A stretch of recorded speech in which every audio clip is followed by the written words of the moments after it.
Having worries? You are not alone.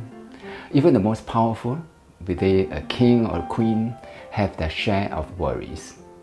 The secret to maintaining peace of mind lies not in avoiding worries, but in refusing to let worries control you. A powerful way to do this is by not reacting, a technique we will explore in the next few minutes. This approach is found in several ancient classics. Among them is the Tao Te Ching, written by Lao Tzu 2,500 years ago and considered one of the wisest books ever written. Hi, my name is Tekson Teo. I help people experience the flow of life through the ancient practice of Wu Wei. Before going into details, let's ensure we are on the same page. Where do you get your worries from? We worry about all sorts of things. This can be about health, money, relationships, or careers.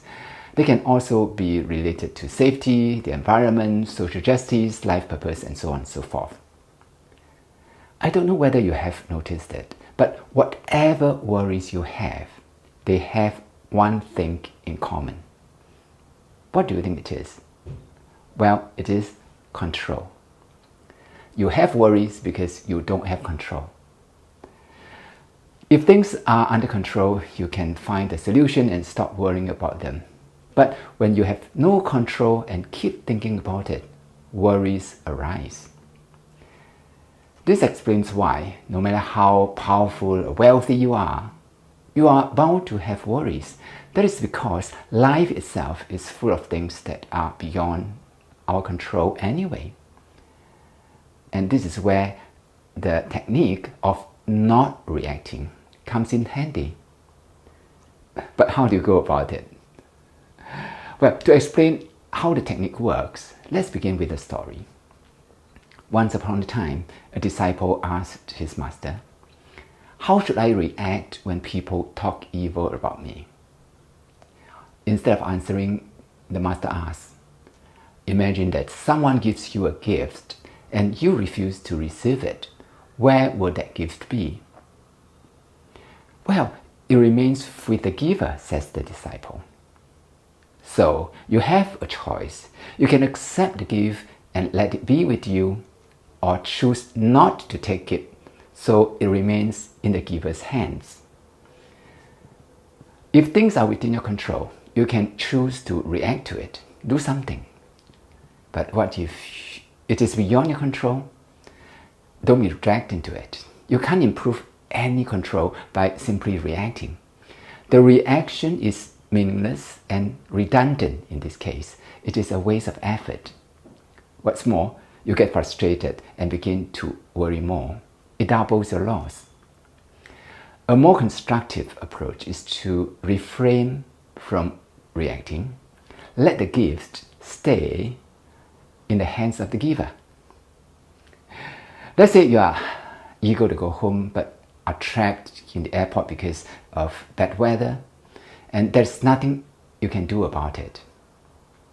Any reaction, whether anger or frustration, can't improve the situation, so don't react to it. Instead, shift your attention and energy to something you can control, like reading a book. It is a practice of Wu Wei as taught by Lao Tzu, which literally means not doing. But I know what you may be thinking. Not reacting is powerful, but it is easier said than done. As human beings, it is natural that we react to things. It is difficult not to feel frustrated when stuck in airport, right? And even if we can do it once, it doesn't mean that we can do it consistently. You may successfully refrain from reacting now, but when similar occasions arise, you may start to react and begin the vicious cycle. For that, we must take another step.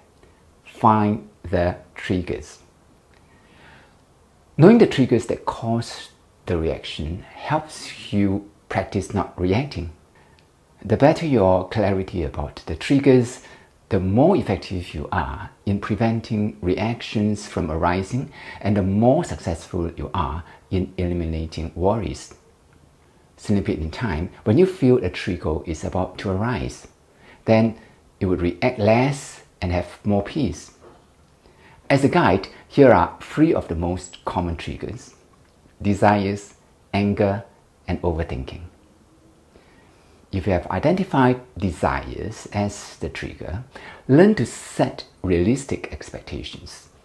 Avoid striving for perfection and detach from outcomes. Cultivate gratitude to shift your focus away from what you don't have and towards what you do have. Managing your desires reduces the incidence of reacting in situations when things are beyond your control. Another common trigger is anger. If anger triggers your worries, be aware of the situations or people that tend to trigger your anger. This will help you anticipate and manage your emotional responses. Pay attention to the physical sensations accompanying your anger, such as increased heart rate, tense muscles, or difficulty in breathing. When you feel your anger is about to happen, calm down before it triggers your reaction. Of the 3 triggers, overthinking is the most tricky. Desire and anger can subside quickly, but overthinking can continue for days or even years. It is also the one that is most likely to develop into depression. You worry about things that are yet to happen or not even going to happen.